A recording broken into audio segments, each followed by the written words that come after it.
નમસ્કાર વિદ્યાર્થી મિત્રો, કેમ છો? મજામાં ને? સમર્પણ ટેકનો સ્કૂલ યુટ્યુબ ઓનલાઈન ચેનલમાં હું રોહિત વસાવા ફરીથી એકવાર આપનું સ્વાગત કરું છું. વિદ્યાર્થી મિત્રો, આપણે કાવ્યનો અભ્યાસ કરી રહ્યા છીએ. તો આજે પણ હું તમારી સામે આવું જ એક દીકરીને લગતું સરસ મજાની ગઝલ કાવ્ય જે છે એ રજૂ કરું છું. તો સૌપ્રથમ આપણે કવિનો ટૂંકમાં પરિચય મેળવી લઈશું. ઓકે, કાવ્યનું નામ છે દીકરી, પાંચમું કાવ્ય. કવિ છે અશોક ચાવડા, ઉપનામ છે એમનું બેદિલ. કાવ્યનો પ્રકાર છે ગઝલ કાવ્ય છે.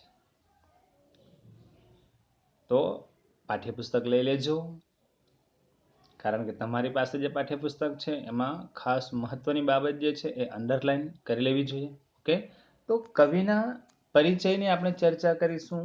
ઓકે, પાઠ્યપુસ્તક લઈ લેજો, જેનાથી તમને પણ એટલી જ મજા આવશે. દીકરી કાવ્યના કવિનું નામ જણાવો, તો કે અશોક ચાવડા. ઓકે, અશોક ચાવડાનું ઉપનામ જણાવો. ઓકે, તો અશોક ચાવડાનું ઉપનામ છે બેદિલ. દીકરી કાવ્યનો કાવ્ય સંગ્રહ જણાવો, તો કે ગઝલ કાવ્ય સંગ્રહ છે. સમજાય છે ને? કાવ્યનો પ્રકાર જણાવો, આવું પૂછાય તમને, તો કે ગઝલ કાવ્ય. ઓકે, કાવ્યનો પ્રકાર છે ગઝલ. ઓકે, અને દીકરી કાવ્ય કયા કાવ્ય સંગ્રહમાંથી લેવામાં આવ્યું છે, તો કે પગરવ તળાવમાંથી. હું તમને બતાવું, જો આ આપેલું છે, કાઉન્સમાં આપેલું છે ને, પગરવ તળાવમાંથી. કાવ્યનો પ્રકાર, તો કે ગઝલ કાવ્ય. કયા કાવ્ય સંગ્રહમાંથી લેવામાં આવ્યું છે, તો કે પગરવ તળાવમાંથી. ઓકે, આ 4 પ્રશ્ન મોસ્ટ ઇમ્પોર્ટન્ટ પ્રશ્ન આપણી પાસે થઈ રહી. કયા કયા? કવિનું નામ જણાવો, તો કે કવિનું નામ જે છે એની આપણે વાત કરીશું અશોક ચાવડા, જોઈ લેજો. ઓકે, ત્યાર પછી દીકરી કાવ્યનો કાવ્ય પ્રકાર જણાવો, તો દીકરી કાવ્યનો કાવ્ય પ્રકાર છે ગઝલ. ઓકે, દીકરી કાવ્ય કયા કાવ્ય સંગ્રહમાંથી લેવામાં આવ્યું છે, તો કે પગરવ તળાવમાંથી. ઓકે, અને દીકરી કાવ્યના કવિ અશોક ચાવડાનું ઉપનામ જણાવો, તો અશોક ચાવડાનું ઉપનામ છે બેદિલ. ઓકે, આ જોડોમાં 4 પ્રશ્ન જે પૂછાય છે, સમજાય છે ને? ઓકે, એ પહેલો પ્રશ્નના આ 4 પ્રશ્નોની આપણે ચર્ચા કરી. ત્યાર પછીના એક પણ પ્રશ્નો જે છે ને એ પરીક્ષામાં પૂછવા જેવા કે પૂછાવા જેવા નથી. સમજાય છે? આપણે હવે કવિનો ટૂંકો પરિચય મેળવી લઈશું. ચાલો, તો કવિનો ટૂંકો પરિચય છે એની વાત કરીશું આપણે. સમજાય છે ને? અશોક પીતાંબર ચાવડાનું વતન સુરેન્દ્રનગર જિલ્લાનું મંડળાસર ગામ છે. હાલ ગુજરાત આયુર્વેદિક યુનિવર્સિટીમાં મદદનીશ રજિસ્ટ્રાર તરીકે કાર્યરત છે. પગરવ તળાવમાં તેમના ગઝલ સંગ્રહ છે. તો આપણે જોઈએ એ પ્રમાણે, સમજાય છે ને, કયા કાવ્ય સંગ્રહમાંથી આ ગઝલ લેવામાં આવી છે, તો કે પગરવ તળાવમાંથી. દાળખીથી સાવ છૂટા પ્રતિબદ્ધ કવિતાનો સંગ્રહ છે. સાહિત્ય અકાદમી દિલ્હીનો યુવા પુરસ્કાર અને ગુજરાતી સાહિત્ય અકાદમીના યુવા ગૌરવ પુરસ્કાર તથા અન્ય પુરસ્કારોથી તેઓ પુરસ્કૃત થયા છે. ગુજરાતી સાહિત્યના જેટલા પણ અગ્રેસર કવિઓ છે કે જેમણે ગુજરાતી સાહિત્યમાં સારું એવું પ્રદાન કર્યું હોય, સાહિત્ય સર્જન કર્યું હોય, એવા ગુજરાતી કવિ અને લેખકો જે છે એમને આવા ગુજરાતી સાહિત્ય અકાદમી જે છે એ ગાંધીનગર તરફથી આ પુરસ્કાર આપવામાં આવે છે. તો આ કવિનો ટૂંકો પરિચય છે. હવે આપણે કાવ્યની પ્રસ્તાવના જે છે એની ચર્ચા કરીશું. ઓકે, તો ચાલો કાવ્યનું પ્રસ્તાવના જે છે એની વાત કરીશું. આ કાવ્ય ગઝલ સ્વરૂપે છે, તો આપણે જોઈ જ લીધું. તેમાં વહાલનો દરિયો એવી દીકરીના ગૌરવ ભર્યા સ્થાન અને માનની સંવેદનાનું આલેખન થયું છે. વાત કરું તમને એ પ્રમાણે, સમજાય છે ને? ઓકે, કે દીકરી ગઝલમાં કવિએ દીકરીના ગૌરવ અને ગુણોને મૂલવ્યા છે. સમજાય છે? જાણે સ્વર્ગની એક એક દેવીની ઝલકમાં દીકરી જોવા મળે છે કવિને. અહીંયા દીકરી કયા કયા સ્વરૂપે જોવા મળે છે એની વાત કરે છે, તો કે સ્વર્ગની એક એક દેવીની ઝલકમાં દીકરી જોવા મળે છે. દીકરી સ્નેહનું ઝરણું છે, તેની હાજરી સુગંધ અને શીતળતા આપે છે. સમજાય છે ને?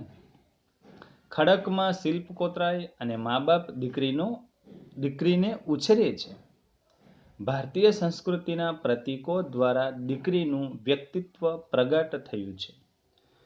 મોટી થયા પછી સમજણી દીકરી મા બાપને હાથ દે છે. માતા પિતાનો એ સહારો બને છે, સહાયભૂત થાય છે. એ નાજુક ચિત્ર યાદગાર છે.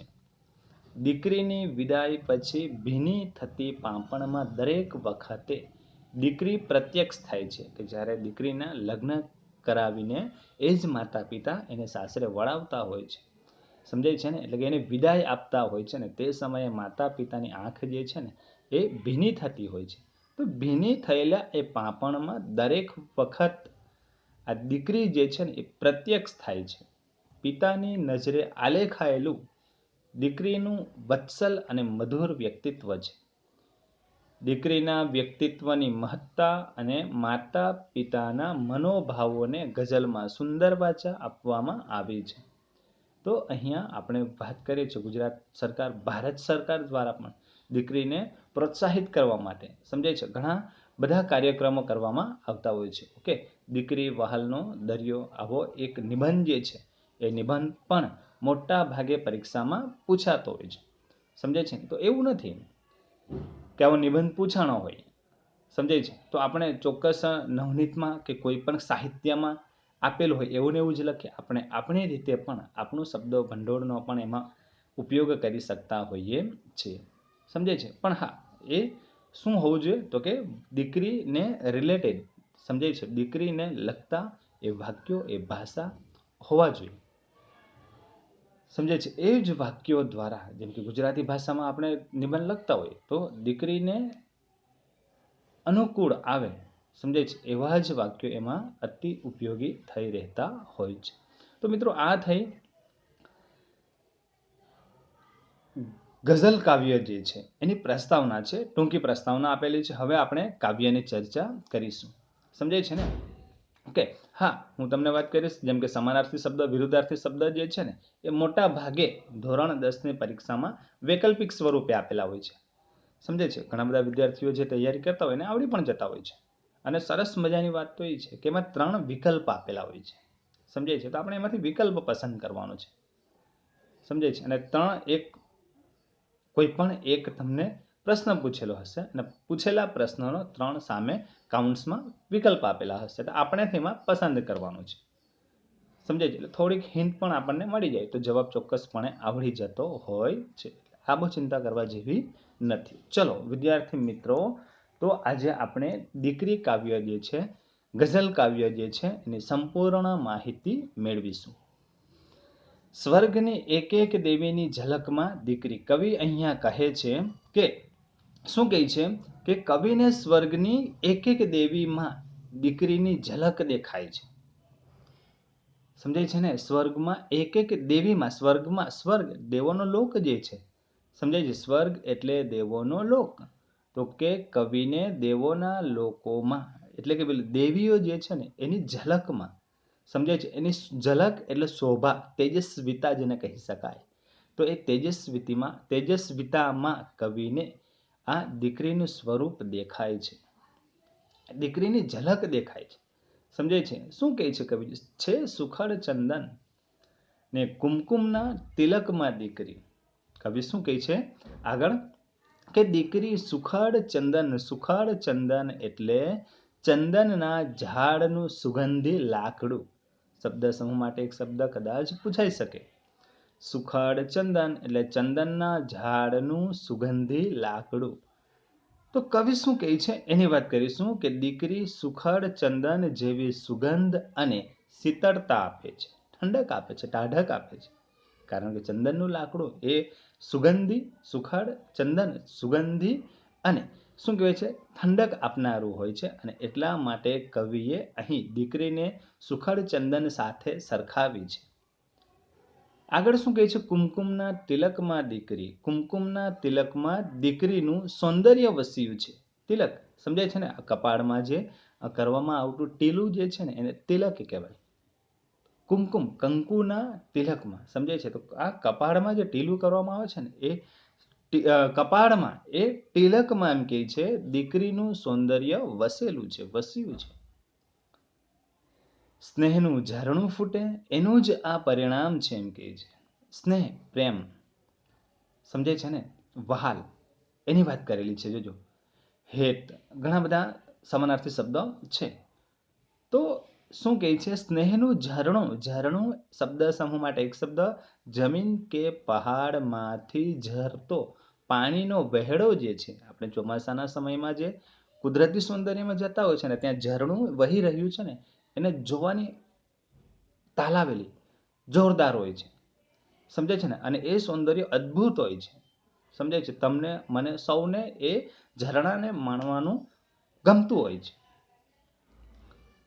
તો કવિ અહીંયા શું કહે છે કે દીકરીના હૈયામાં સ્નેહનું ઝરણું વહે છે અને એટલે જ એ મીઠી લાગે છે એમ કહે છે. સ્નેહનું ઝરણું ફૂટે એનું જ આ પરિણામ છે. પરિણામ છે એટલે કે ફળ છે. સમજાય છે? તો દીકરીના હૈયામાં સ્નેહનું ઝરણું વહે છે અને એટલે જ એ મીઠી લાગે છે. કોતરે છે કોઈ વર્ષોથી ખડકમાં દીકરી એમ કહે છે. જોજો શું કહે છે કે કોઈ વર્ષો સુધી ખડકમાંથી કોઈ સુંદર શિલ્પ, સમજાય છે ને, કોતરે એવી એ નકશીદાર દીકરી છે એમ કહે છે. કોતરાઈ એટલે કે નકશી કામ કરવું. વર્ષોથી ખડક શું કીધું છે? જોજો, ખડક એમ કહે છે. સમજાય છે ને કે પહાડ કે મોટી ભેખડ જે છે ને એને ખડક કહેવાય. સમજે છે? તો એમાંથી શું કીધું છે? તો કે વર્ષોથી ખડકમાં દીકરી જાણે કોતરે છે એમ કહે છે. કોઈ વર્ષો સુધી ખડકમાંથી જાણે સુંદર શિલ્પ કોતરે છે એવી નકશીદાર આ દીકરી છે એમ કહે છે. લાજ, મર્યાદા, શરમ, ગૌરી વ્રતોની હારમાં દીકરી જે છે એ શું કરે છે? તો કે લાજ, મર્યાદા, સેહ શરમ, ગૌરી વ્રત. ગૌરી વ્રત એટલે કે પાર્વતીની શું કહેવાય છે? પૂજાનું વ્રત જે છે ને એને ગૌરી વ્રત કહેવાય છે. સમજાય છે? તો વાત કરે છે અહીંયા કવિ એમ કહે છે કે દીકરી જે છે એ લાજ, મર્યાદા, શરમ, ગૌરી વ્રત જેવી પરંપરાગત હારમાળામાંથી, સમજાય છે, દીકરી હંમેશા શું કરે છે? જોજો, ઉછરે છે રોજ કાયમથી ફળકમાં દીકરી એમ કહે છે. સમજાય છે? ફળક એટલે કે બીક, ચિંતા. સમજાય છે? દીકરી જે છે એ કેવી રીતે, દીકરીનો ઉછેર કેવી રીતે થાય છે? તો કે દીકરી લાજ, મર્યાદા, આપણને ખબર છે કે આપણા સમાજમાં જે દીકરીઓ જે છે એને ઘણી બધી લાજ, મર્યાદા, ઘણી બધી શરમ રાખવી પડતી હોય છે. સમજાય છે? અમુક એને સ્વતંત્રતા પ્રાપ્ત થતી નથી. સમજાય છે? જેમ કે આપણા ઘરમાં આપણી બહેન હોય તો એને કદાચ 7 કે 8 વાગ્યા પછી ઘરની બહાર આપણે પણ જવા દેતા નથી. સમજાય? શા માટે? કારણ કે દીકરી છે, પણ આપણે સરળતાથી જઈ શકીએ છીએ. સમજાય છે ને? તો એ દીકરી જે છે એને લાજ, મર્યાદા, શરમ, ગૌરી વ્રતોની આ હાર એટલે પરંપરાગત હારમાળામાંથી એ ઉછરે છે. પણ કેવી રીતે એનો ઉછેર થાય છે? તો કે એ દીકરી જે ઉછરે છે એ હંમેશા ફડકમાં એટલે કે બીકમાં ઉછરતી રહી છે. કારણ કે એણે ઘણી બધી લાજ, મર્યાદા, શરમ રાખવી પડતી હોય છે ને, એટલા માટે. જોકે આ પરંપરા હવે ધીમે ધીમે લુપ્ત, આ પરંપરાગત જે ચાલી આવ્યું છે એ લુપ્ત થતું જોવા મળે છે. સમજાય છે ને? તો સમાજમાં દીકરીને એટલું જ ઉચ્ચ સ્થાન પણ આપવામાં આવે છે.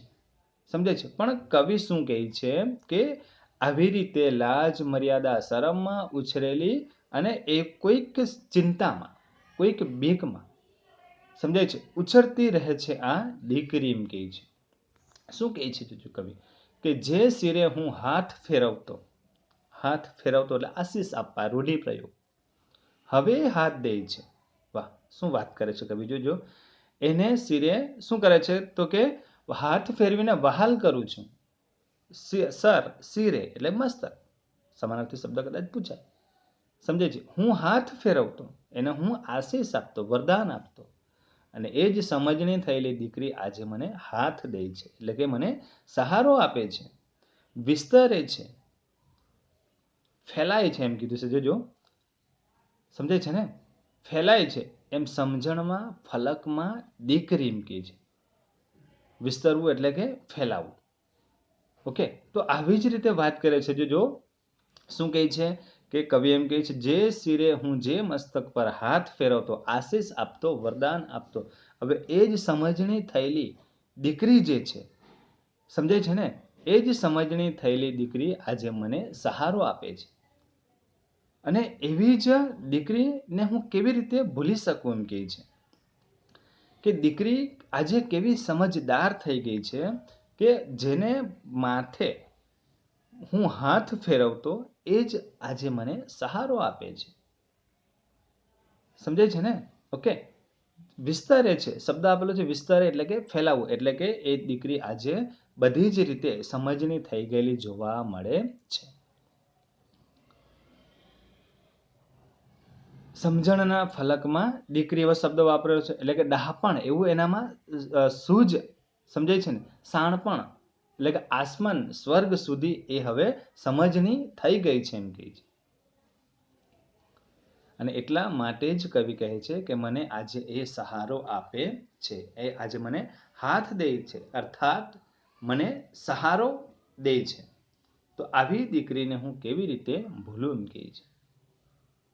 છેલ્લી પંક્તિ છે, સૂર શરણાઈ સગા સંબંધીઓની ભીડમાં. જ્યારે કવિ એમ કહે છે કે જ્યારે શરણાઈના સૂર સાંભળું છું, જ્યારે શરણાઈના સૂર સાંભળું છું, ત્યારે સગા સંબંધીઓની ભીડમાં પણ મારી આંખ ભીની થઈ જાય છે.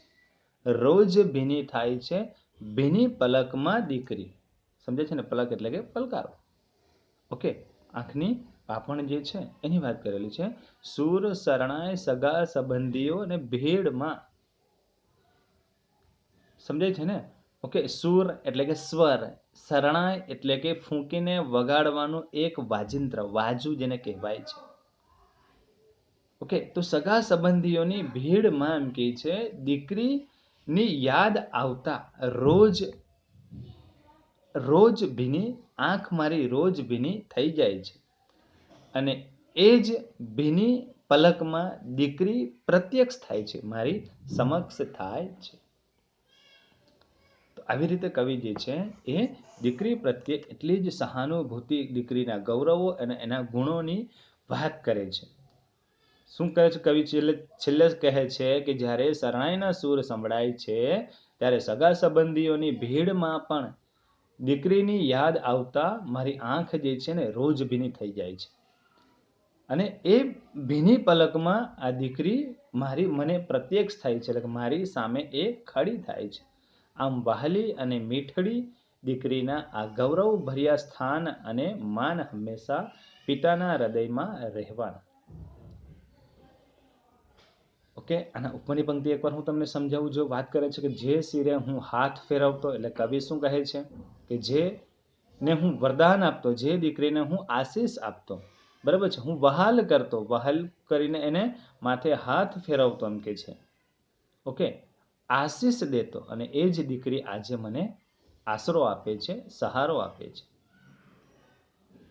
તો આ વિસ્તરે છે એમ સમજણના ફલકમાં દીકરી. તો શું કહે છે? દીકરીની સમજદારી આસમાન સુધી વિસ્તરી છે, આસમાન સુધી પહોંચી ગઈ છે. સમજાય છે ને? સમજણના ફલકમાં દીકરી. ઓકે, વાત કરી છે સમજણના ફલકમાં, ફલકમાં એટલે આસમાન કે સ્વર્ગ સુધી, સમજાય છે, એની સમજદારી પહોંચી ગઈ છે. ઓકે, અને એટલા માટે કવિ કહે છે કે જે શિરે હું હાથ ફેરવતો ને એ જ આશીષ આપતો, અને એ દીકરી આજે મને સહારો આપે છે. ઓકે, તો આવી રીતે આ કાવ્યની સમજૂતી આપણે મેળવી છે. ચોક્કસપણે કાવ્ય તમને ગમ્યું હશે. સરસ મજાનું કાવ્ય છે, 10 જ પંક્તિનું કાવ્ય છે, પણ કાવ્ય તમને સરળતાથી યાદ રહી જાય એ પ્રકારના આ કાવ્યો છે. વિદ્યાર્થી મિત્રો, આપણે આના પછીના વિડીયો લેક્ચરમાં પ્રશ્નોત્તરી જે છે એની ચર્ચા કરીશું. Thank you.